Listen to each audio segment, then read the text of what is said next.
why don't the Lakers go and sign a guy like Dwight Howard or DeMarcus Cousins or JaVale McGee? Can you shed some light on? I have no idea. I'm going to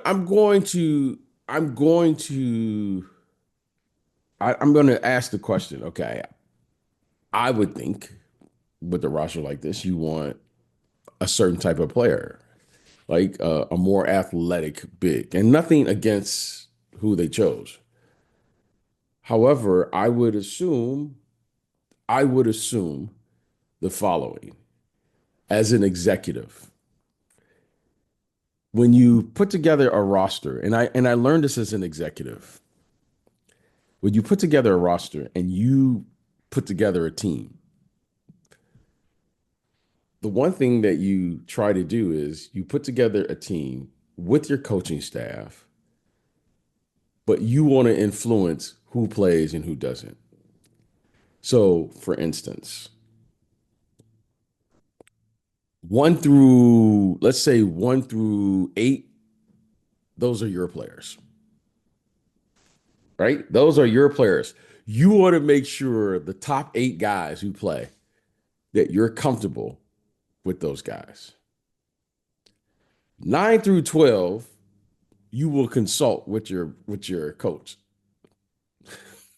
That's that's how this works. 1 through 8 is you. You're gonna like every player that's here. The first 5, you're in total agreement. Mm.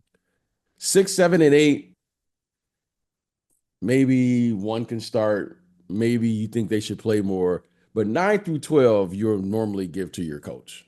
Okay. When you have one of those guys that are in the top 8, this is for you, Mo. You make sure that you don't overvalue that player, and then all of a sudden your top 8 player doesn't play. So why would you not get a JaVale McGee? Why would you not get a Dwight Howard? Because the coaches probably would play them above your current player that you have at that position. And then suddenly, now that's why did you not get those players before them? Are you going to admit that you made a mistake? You're not going to do that. You're not going to do that to ownership. So I think the reason they're not going to play is because they've committed to the kid. What's the kid that's playing there Jaxson now? Hayes. Yes, I think they've committed to him. I think the management team has committed to him. Because if you got JaVale or you got Dwight Howard, those guys are going to play. Well, they haven't committed to him because they're ready to trade for Mark Williams. Okay. All right. How do I put it another way? You can trade for him, but you gave away Canuck. Connect. Connect. Canuck. You gave away Connect. Well, you didn't give away. You traded for Connect. You're not going to trade for a player Connect and not trade for a player that. Now you can say that. If you get a player and you trade for that player and you don't play, they can be like, well, why did you trade for him then? Yeah. You understand? Yeah. Everything you do, It's you got to different to a free justify. agent. Yeah. Yes. If you get a player in free agency who hasn't played and all of a sudden he just walks in and starts playing above the guy that you've had all year, why didn't you go get him? So that to me makes sense. Yeah. But no, I'm not gonna trade away Connect and then all of a sudden not play the guy that I traded for. Because you're not gonna answer that question. Well, we just basically gave away Connect and then we're not gonna play the player. So I think that's my best guess. I don't know. All I know is you try to get players here you think could help the team, but again, I could be entirely wrong. The coaches could have more influence than maybe I think, but normally that's how it happens. One thing I think about sometimes, back when Shaquille O'Neal was in his prime, teams around the NBA, and Scott spoke about this, one time when he was on the show, teams around the NBA loaded up on big bodies to essentially absorb fouls on Shaquille O'Neal and play minutes against him when they were to match up with him in the playoffs. The Lakers, they seem to get owned by Nikola Jokic in the playoffs every year. So you would think that they would want to load up on guys that could take minutes, even if they're not playing throughout the season. But when it comes to that matchup, if they were to face the Nuggets in the postseason, that you would want to have guys out there like I don't know. I think Jaxson Hayes is a talented player, and Luka's going to make his life easier. I don't know how he's going to be able to guard Jokic. I don't know how Alex Len is going to guard Jokic. Dwight did a pretty good job against him in the bubble. Not that he slowed him down or stopped him, but he could get under his skin at least.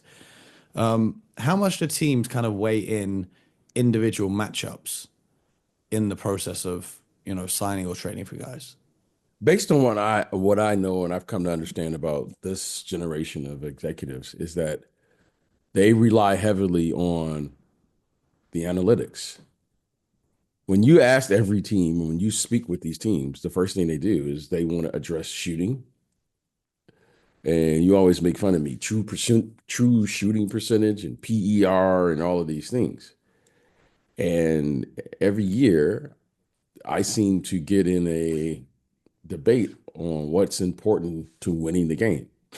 But they're Yeah. telling me about, well, we want to play a 5-out offense. And I'm like, okay, well, who's going to rebound the ball? Well, we like the gang rebound. Okay. We want to play fast. We want to play up tempo. We want to do, our offense is based on, all these things.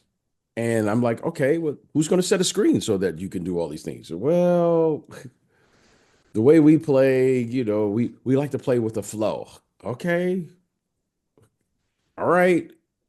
And then we get to the playoffs, Mo, and Jokic just quietly goes about 40, 20, and whatever, 8, 10.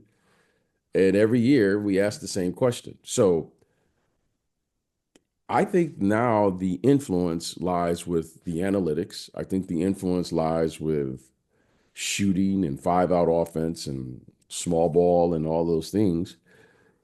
And then every year, the bigs are that's the last position, the 5 position has been the last position that has transitioned into the small ball era.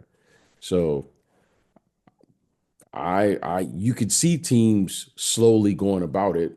You can look at the Oklahoma City Thunder, look at your Boston Celtics, look at the Milwaukee Bucks, look at the Denver Nuggets. These teams, look at the Dallas Mavericks. Everyone is trending towards taller players, bigger players. You can see with the signing of the San Antonio Spurs, what they just did, right? They're getting bigger players to play alongside Wembanyama. So I just think it just takes time for people to understand